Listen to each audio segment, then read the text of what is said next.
Welcome to my media. ఇప్పటివరకు తెలంగాణలో 2 ఉప ఎన్నికలు జరిగాయి. అయితే 3వ ఉప ఎన్నిక కూడా రాబోతుందా అంటే నిజమని అనిపిస్తుంది. ఆశ్చర్యపడాల్సిన విషయంగానే మనం చెప్పుకోవచ్చు. ఎందుకంటే ఉప ఎన్నికలు అనేది సాధారణంగా రావు. అలాంటి ఉప ఎన్నికలు ఇప్పుడు మళ్ళీ రాబోతున్నాయా అంటే అది నిజమనే మనం చెప్పుకోవాలి. ఏదైతే కంటోన్మెంట్ ఎమ్మెల్యేకి సంబంధించి లాస్ట్ ఇయర్ చనిపోవడంతో వచ్చినటువంటి ఆ ఉప ఎన్నికల్లో కాంగ్రెస్ అభ్యర్థి అయినటువంటి శ్రీ గణేష్ ఘన విజయం సాధించడం జరిగింది. తర్వాత మొన్న జరిగినటువంటి జూబ్లీస్ ఉండే ఉప ఎన్నికల్లో కూడా అంటే ఆ జూబ్లీస్ ఉప ఎన్నికల్లో కూడా నవీన్ కుమార్ యాదవ్ కూడా ఘన విజయం సాధించారు. గోపీనాథ్ చనిపోవడంతో వచ్చినటువంటి ఎన్నికల్లో తను ఘన విజయం సాధించడం జరిగింది. అంటే సాధారణ ఎన్నికల్లో కాంగ్రెస్ పార్టీ జిహెచ్ఎంసీలో ఒక్క సీట్ కూడా గెలవలేకపోయింది. కానీ ఇప్పుడు మాత్రం 2 సీట్లు కైవసం చేసుకుంది. అది కూడా ఘన విజయం సాధించడం అని చెప్పుకోవాలి. ఇటు కాంగ్రెస్ పార్టీ పట్టు వదలకుండా జిహెచ్ఎంసీలో ఒక పట్టునైతే మనం తెచ్చుకుంటుందని కూడా మనం చెప్పుకోవచ్చు. అయితే ముఖ్యంగా ఇప్పుడు మరోసారి జరగబోయేటువంటి ఉప ఎన్నికలు ఎక్కడ అంటే మాత్రం చాలా మందికి హాట్ టాపిక్ గా మనం చెప్పుకోవాలి.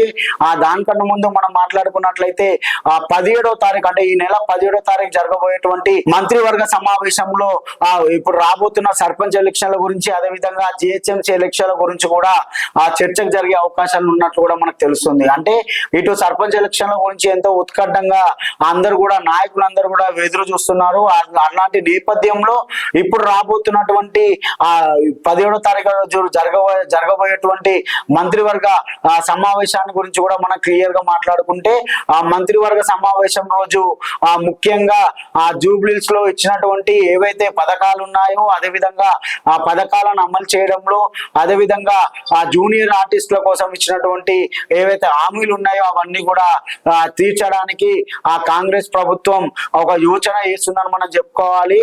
అదే విధంగా మంత్రివర్గ సమావేశంలో ఇవన్నిటి మీద టాపిక్ తో పాటుగా రానున్న సర్పంచ్ ఎలక్షన్ల గురించి కూడా ఒక ఆమోదం చెప్పే అవకాశం ఉన్నట్టు కూడా మనకు తెలుస్తుంది. ఎందుకంటే సర్పంచ్ ఎలక్షన్ల గురించి చాలా మంది చాలా రోజుగా వెయిట్ చేస్తున్న నేపథ్యంలో ఇటు జిహెచ్ఎంసీ ఎన్నికల్లో కూడా పట్టు బిగించాలని, అదే విధంగా కాంగ్రెస్ పార్టీ గెలవాలనే యోచనలోనే ఇటు కాంగ్రెస్ పార్టీ కూడా ఉందని మనం చెప్పుకోవచ్చు. అయితే ఇవన్నీ కనుక మనం చూసుకున్నట్లయితే ముఖ్యంగా మరో ఇంకో ఉప ఎన్నిక ఏంటి అనుకుంటే గనక ఏదైతే బీజేపీకి బీఆర్ఎస్ కి సంబంధించిన ఎమ్మెల్యేలు ఎవరైతే ఉన్నారో ఆ ఎమ్మెల్యేలు అందరూ కూడా కాంగ్రెస్ పార్టీకి వెళ్ళారు. కాంగ్రెస్ పార్టీకి వెళ్ళిన ఎమ్మెల్యేల పైన ఏదైతే అనర్హత వేటు కింద బీఆర్ఎస్ పార్టీ సుప్రీంకోర్టు వెళ్ళిందో, సుప్రీంకోర్టు వెళ్ళిన తర్వాత సుప్రీంకోర్టు నుంచి కూడా ఆ స్పీకర్ దీనిపైన విచారణ జరిపించాలంటూ కూడా ఒకటి రావడం జరిగింది. వచ్చిన తర్వాత ఇప్పటి వరకు కూడా స్పీకర్ కూడా స్పందించకపోవడంతో ఇటు మళ్ళీ బీఆర్ఎస్ పార్టీ మళ్ళీ కోర్టుకు వెళ్ళడం జరిగింది. కోర్టుకు వెళ్ళిన తర్వాత అందులో కంపల్సరిగా యాక్షన్ తీసుకోవాలని కూడా చెప్పడం జరిగింది. యాక్షన్ లో మొదటి స్థానంలో ఉన్నటువంటి వ్యక్తి ఎవరైనా ఉన్నారు అంటే వాళ్ళు ఖైరతాబాద్ ఇప్పుడు ఉన్నటువంటి ఎమ్మెల్యే దానం నాగేందర్. ఈ దానం నాగేందర్ కూడా అంటున్న మాట ఏంటంటే ఒకవేళ మళ్ళీ గనక ఉప ఎన్నికలు వస్తే నేను సిద్ధంగా ఉన్నానంటూ కూడా తను కొన్ని ఘాటి వ్యాఖ్యలు చేయడం జరిగింది. అంటే దీన్ని బట్టి చూస్తే మళ్ళీ మరో ఉప ఎన్నిక రాబోతుందా అని మాత్రం మనకు అనిపిస్తుంది.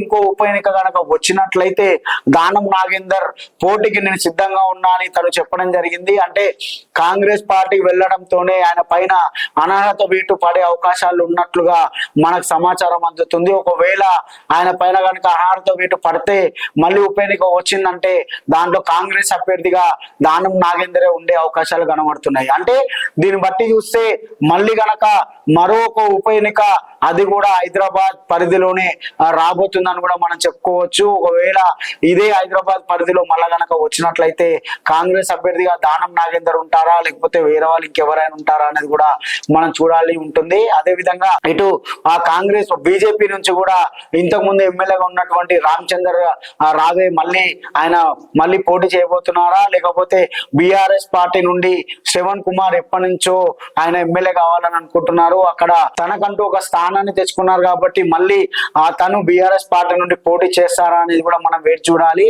కానీ ఇవన్నీ చూసుకున్నట్లయితే ముఖ్యంగా మళ్ళీ ఒక ఉప ఎన్నిక కనుక వచ్చినట్లయితే కాంగ్రెస్ పార్టీ తట్టా చాటుకొని మళ్ళీ కాంగ్రెస్ ని మళ్ళీ అధికారంలో ఉంది కాబట్టి ఆ అధికార పార్టీ అయినటువంటి కాంగ్రెస్ పార్టీ మళ్ళీ అక్కడ గెలవడానికి ఎట్లయినా సరే మళ్ళీ గెలిచే యోచనలో కాంగ్రెస్ పార్టీ గట్టి పోటీ అయితే ఇవ్వాలని ఇటు బీఆర్ఎస్ పార్టీ ఇటు బీజేపీ ఇంతకు ముందు సీటు కాబట్టి ఆ బీజేపీ కూడా గెలవడానికి చాలా ప్రయత్నాలు చేశారు మనం చెప్పుకోవాలి. ఎందుకంటే ఎంపీగా ఉన్నటువంటి కిషన్ రెడ్డి కేంద్ర మంత్రిగా ఉన్నారు.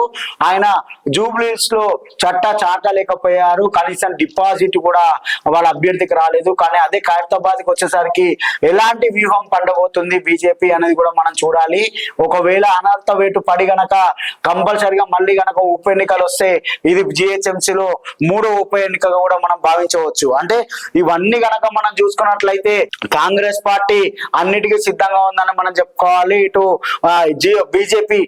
కాంగ్రెస్ పార్టీ జూబ్లీస్ లో గెలిచింది కాబట్టి ఎట్టి పరిస్థితుల్లోనూ మళ్ళీ ఖైరతాబాద్ లో కనుక వచ్చినట్లయితే గెలవాలని మాత్రం వాళ్ళు చాలా ప్రయత్నాలే చేస్తారని మనం చెప్పుకోవాలి.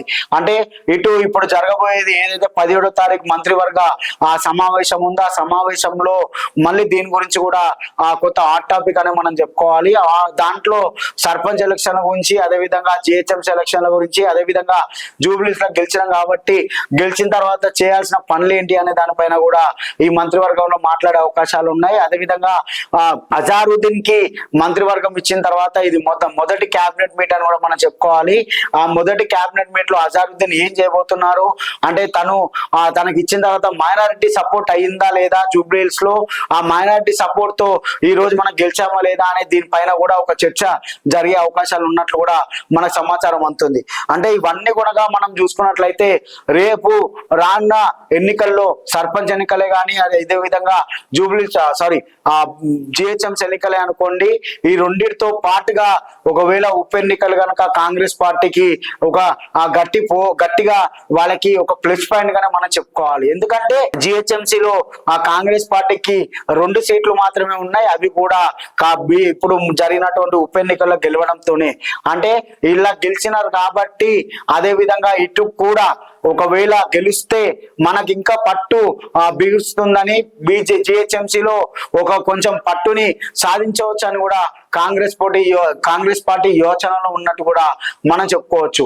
ఇవన్నీ ఒక రకంగా ఉంటే మాత్రం దానం నాగేందర్ కూడా నేను కంపల్సరిగా గెలుస్తానని, నేను పోటీ చేయడానికి సిద్ధంగా ఉన్నానని కూడా ఆయన కొందరు వాళ్ళ సన్నిహితులతో కూడా చెప్పినట్టుగా తెలుస్తుంది. ఒకవేళ అనర్హత వేటులో తనే కనుక ముందు వరుసలో ఉంటే నేను దేనికైనా రెడీ అని కూడా ఆయన చెప్పడం జరిగింది. అంటే ఇవన్నీ చూసుకున్నట్లయితే మళ్ళీ గనక ఎన్నికలు వచ్చినట్లయితే కాంగ్రెస్ పార్టీ అధికార పార్టీ కాబట్టి అన్నిటికీ సిద్ధంగా ఉందని మనం చెప్పాలి. కానీ ఇటు బీఆర్ఎస్ పార్టీ మొన్న జరిగినటువంటి జూబ్లీస్ ఎన్నికల్లో ఓడిపోవడం, మళ్ళీ ఒకవేళ మళ్ళీ వస్తే గనక ఎలాంటి వ్యూహాలు పండుతుందని కూడా మనం చూడాలి. ఇటు సర్పంచ్ ఎన్నికలు కానీ జిహెచ్ఎంసీ ఎన్నికలు కూడా చాలా ప్రతిష్టాత్మకంగా తీసుకొని ఎలా ముందుకెళ్తారనేది కూడా మనం చూడాల్సి ఉంటుంది. అంటే ఇవన్నీ కనుక చూసుకున్నట్లయితే రానున్న రోజుల్లో ఎలా ఉండబోతుంది తెలంగాణ రాజకీయం అనేది కూడా మనం చూడాలి.